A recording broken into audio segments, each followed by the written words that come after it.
Never know. Back in the day, can I tell you all a cool story? I always talk about people coming to the Paramount lot back in the day mad at me. I've had Milli Vanilli stop by, and Tom Arnold was going to beat me up. I told y'all about that one night. By the way, Tom Arnold, we may get to scrapping and moving furniture, but Vanilli's not whipping my ass, okay? That wasn't going to happen. But then one day, the guard calls me and says, Suge Knight is here. You know how I asked all those questions? What does Tom Arnold want? Is he with Rosette? I said, send Mr. Knight up to my office. Immediately, and I didn't even know what he wanted. Do you know what he wanted? He had a little boy with him. And the little boy was... Bow Wow. Yeah, little boy. We put him on that night, right? Exactly, right on the spot. Yeah. You made him. Well... You did that. Well, I thank you for a lot of those artists in the early days. You helped me formulate what the show was. People are watching. Jay Leno was saying, hey, that shit, man. People just tuning in right now, bugging out. Let me ask you this. With artists and deals, I know it's one of your big pet peeves.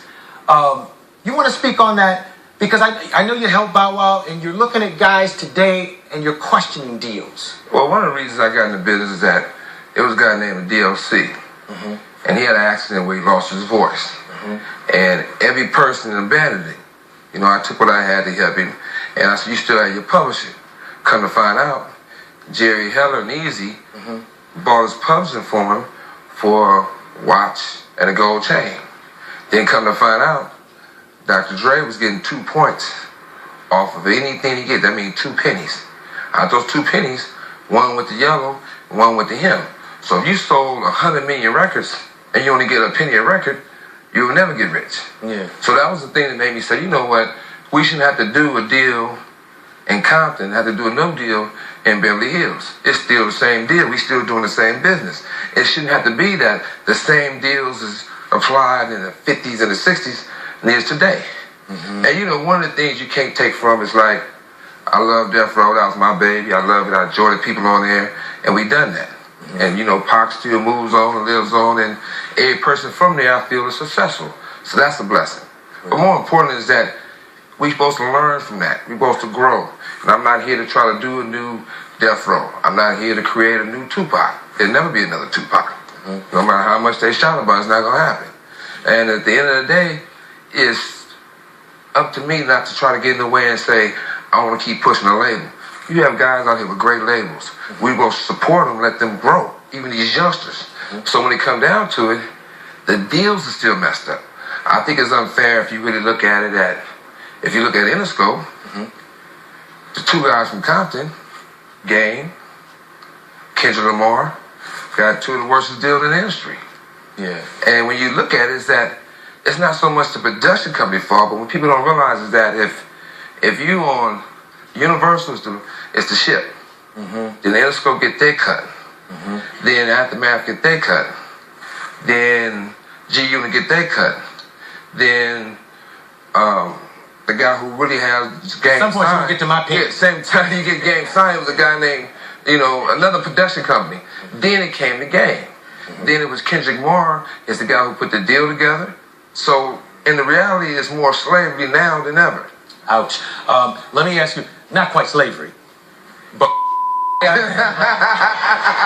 understand what you mean. When you're a slave, you knew it was bad. You know what I mean? Yeah. When you was a slave, you like, it's bad. But it's worse when somebody make you be a celebrity and put you on a status and you thanking a person for like stabbing you in the back. Ouch. 12 years a rapper. Period. Let me ask you a question. I happen to be on Skype today talking to Harvey Levin and Charles at TMZ. Why were you on there recently? What happened? I want you to get your side of it. I don't knock the shops because it's a marijuana shop, it's a weed shop, and I know people do things for certain reasons. Right. These are the same guys that will call you over and say, "Come by my shop and talk to my family and take 100 pictures." Right. What I want to do with you is smoke a blunt. And then, by the way, I'm from Compton. We got all the weed we need. That real stuff. You know what I mean? So if I'm coming there to have a conversation with you and take some pictures with you, that's our love. So when I came back, as they told me to come back, they said, hey, come stop by. I come by, and when I came in, I asked the security guard, hey, you know, where's the homies at? They said, all in the back. I said, what's your name again? He told me his name was Zimmerman.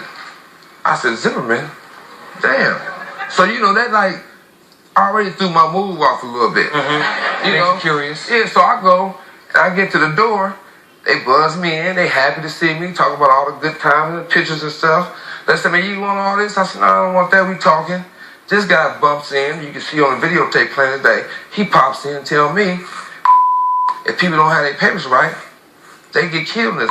Excuse my language, you know what I mean? Shit. You know, I invited you here. You know what I mean? You did, it's your fault, you know what I mean? I asked you to come out of the dressing room. No, you didn't invite me, you told me, listen. Oh, okay, listen, he come on the freeway and said, look, I don't know what you're doing, but listen, what it is, you know, get here. So I just came here the way I am, you know, lucky I don't have to put on makeup or nothing. I you know appreciate you being here and coming by and talking, and I know you got a book that's coming, so we're going to talk about that one day. Right now, I'm going to take a commercial.